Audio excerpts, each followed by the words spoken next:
Hey everybody, welcome back to the show. My name is Tony Glasgow. I am your host. Today I'll be talking with Trent Lockhart, who did the Spartan 25 run last Saturday, and just want to bring him on, just kind of let everybody know how it went, and if he's planning on doing any more. So how you doing this morning, Trent? I'm doing good, doing a lot better than I was that Sunday morning following. Yeah, man, I know that had to be rough. Tell everybody a little bit about the Spartans. You can kind of just tell them, but they really won't get the feel of it unless they actually see the course and some of the pictures I've shown them. So what's it like? So what I did is a Spartan Trifecta, and what that is, it's 3 races within any time period, but I did mine within the weekend. So it was a 21K on Saturday, and then a 10K and 5K that following Sunday. Okay. And you going through rigorous terrain out there. It's not a full-on sprint. You're doing all different types of obstacles, like weight carrying. You jumping over walls. You know, you going through the battle ropes. You going through the barbed wire. You doing a little bit of everything, and then you got to get back up and keep running through more rocks, more rough terrain. Yeah. So it was a beating out there. Half of the obstacles we didn't even see. We saw part of the course, and stuff like that, but like some of the carrying obstacles and things like that, we didn't really see all of that. So did you have any preparation for it? Did you kind of know what was going to be in store for you? You just kind of went in not knowing? Yes and no. They have a list of the obstacles that you're going to do within each race. And getting into the race, you see a lot of the runner, which is what you saw. You saw just a small part of the obstacles that we did. Everything else was out there in that rough rocks and running through the mud, running through the grass, the waters, everything like that. But the training that you'd have to do is just a lot of weight training. There's nothing specific that you can do to carry the Atlas bar, to carry the weight chains. That's just a lot of weight, strength, and heavy lifting training for that. Yeah. And then you just got to include your conditioning, because you're running 13 miles and you have to do everything like that in between. So it's a lot packed onto it. Yeah. So the part that we saw was probably, how far was that to the end, do you think? What part of it, what distance do you think it was? Where you saw was probably about 2 miles left. Okay. Wow. And you ran by us and you were like Mr. Fresh, Mr. Clean. You were like not even fazed by it. It seemed like you was jogging through it, and then you went to the they call it Hercules pool or something like that, and then the cargo net. Yeah.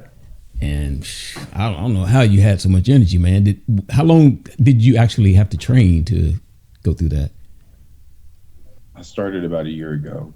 I started full on training about 8 months later, but a year ago is when I started getting my foot into the door. I've already done one of the Tough Mudders, so this was just kind of an add-on experience, but it's something you gotta train almost every day for, knowing that you're about to have to tackle 13 miles. And then the next day you got to tackle on 6 more, and in the afternoon you got to tackle on 3.5 more. If you haven't trained like that at all, if you haven't done cross country in high school, anything like that, it's something new to you. Yeah. And it was for me. I was able to do sprints and all that, but long-term conditioning, I was doing almost every day for 8 months straight. That was tough training. Yeah. So you said you did a Tough Mudder before. How long ago was that? I did. The Tough Mudder I did was the 15K. So that was the hardest that they had on their event side, and it was pretty easy. Not easy, but it was doable within my time frame.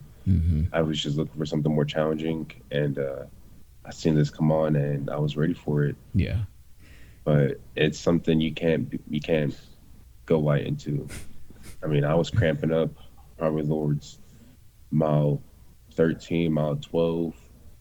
It's when it started hitting me hard, and that's where y'all didn't see. But the rain's coming down on us at that point. There's a lightning delay that was about to happen, and I'm out there hurting. And luckily, I had all my other, Spartan goers. They had their stuff for me, like the potassium pills and the salt tablets. So it really helped me to get by. But if it wasn't for that, I probably wouldn't have finished within my good time frame that I wanted to. Yeah.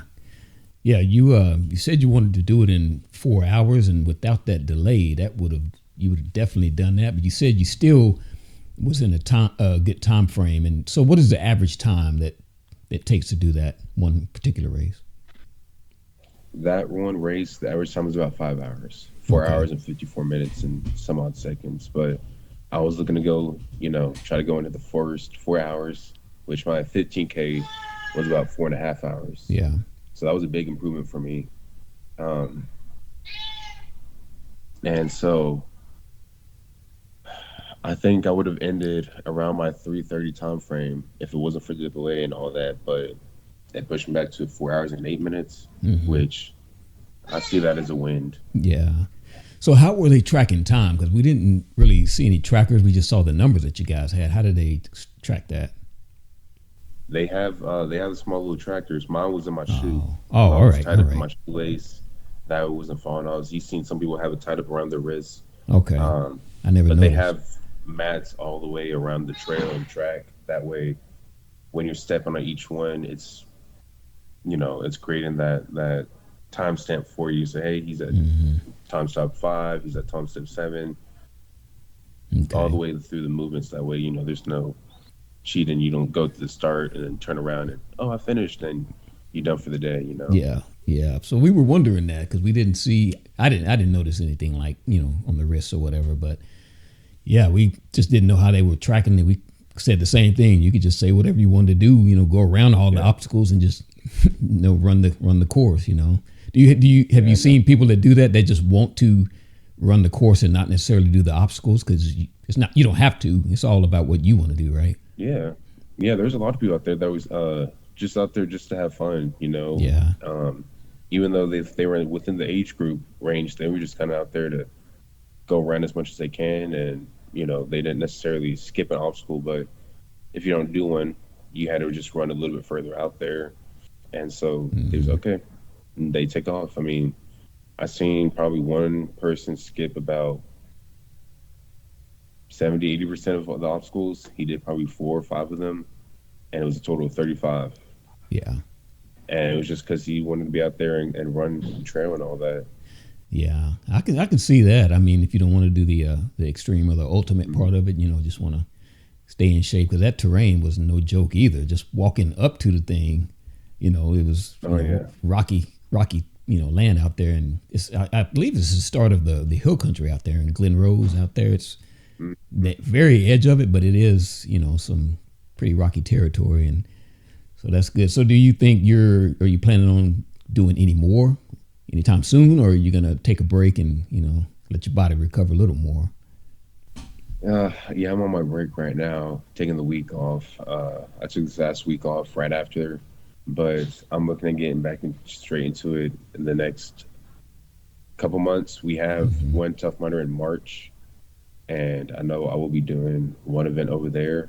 Hopefully, I can get a lot of my work team to come do it with me. They've been talking about it, Yeah. but if not, I'm going to be focusing on that, and then two DECA uh, uh, races, which is just indoor endurance, all that stuff.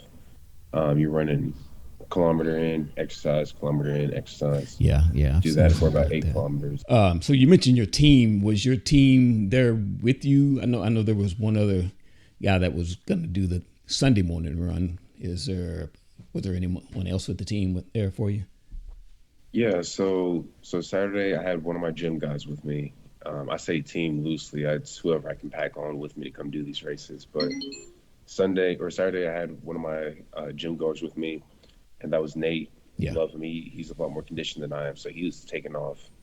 You know, uh, he finished probably about 20-25 minutes before I did. Hmm. So he was doing real well for himself. And then I had two of my best friends come with me the next day to do the first morning race. Um, One of them, which had just moved down from Boise, and I asked him, say, hey, you want to do this? You got about 2 months. He said, yeah, I got you. Mm.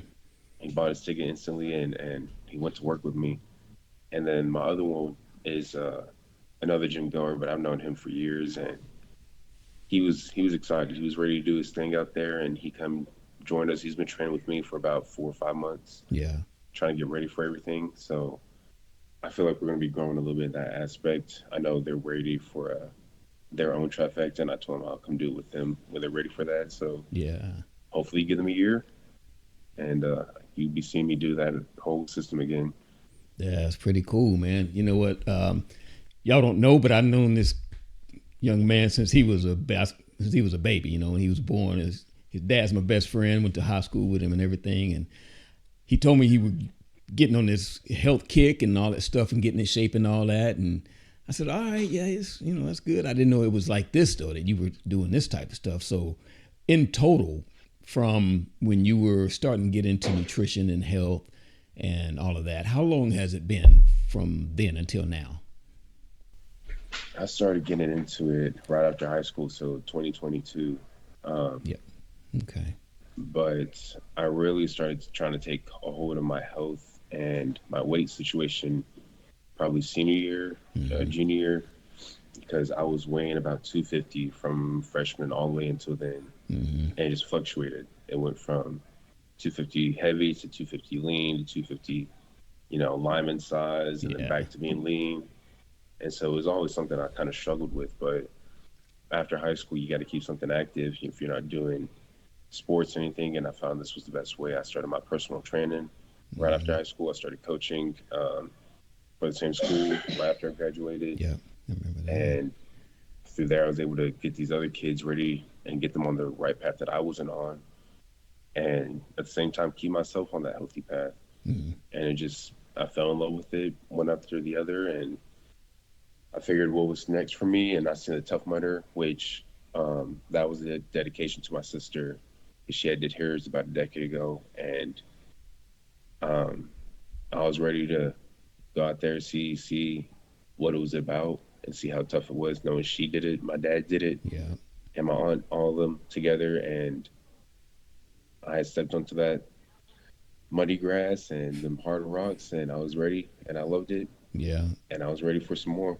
And that's what I'm doing now. I do this, and I'm training for the Ironman in about 4 to 5 years. That's quite an achievement. So anything you want to shout out, any gyms or any sponsorships or anybody that's helped you out along the way?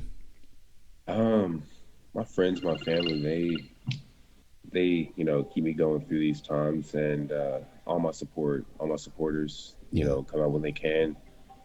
Tony, I know you got a stressful job over there in life and all that, so it meant a lot that you came out to come support. And even if it's one person or 5 or 10, having someone there, it pushes you through them times when I was cramping up. Seeing you guys say, all right, we almost there. But I just want to shout out them. My gym, Chupacabra Strength and Conditioning, there in Temple. That's where all my Tough Mudders did. They all came out here with me and did one. And if you see in some of my pictures, you see Austin repping their shirt. I repped it a little bit before it got hot and everything. But that's a great gym for me. It's kept me on my toes, kept me in shape since I graduated. And I want to be happy anywhere else besides them. Yeah. Well, all right. Well, it was fun getting out there. I love nature and getting out and seeing stuff like that. And I've been to Glen Rose, but I've never seen anything past that. But it was, that ranch was really nice out there. So it was a good time getting out there, and good seeing you and talking to Jacob a little bit, and met your girlfriend. And so it was a good time. I didn't get to, because of the rain delay, they kicked everyone out basically, and most of the racers as well. So they actually let you finish a little bit later. But yeah, it was a good time. And if you're anywhere closer, or doing another event like that, I want to come check you out again, man. Just see how it is. Awesome. Yeah. All right, man. And I appreciate your time. Thank you for coming on and carving out a little bit of time for me. And I'll talk to you later, man. Tell everybody I said what's up and hi. All right, Uncle. I'll see you later, man. All right, later.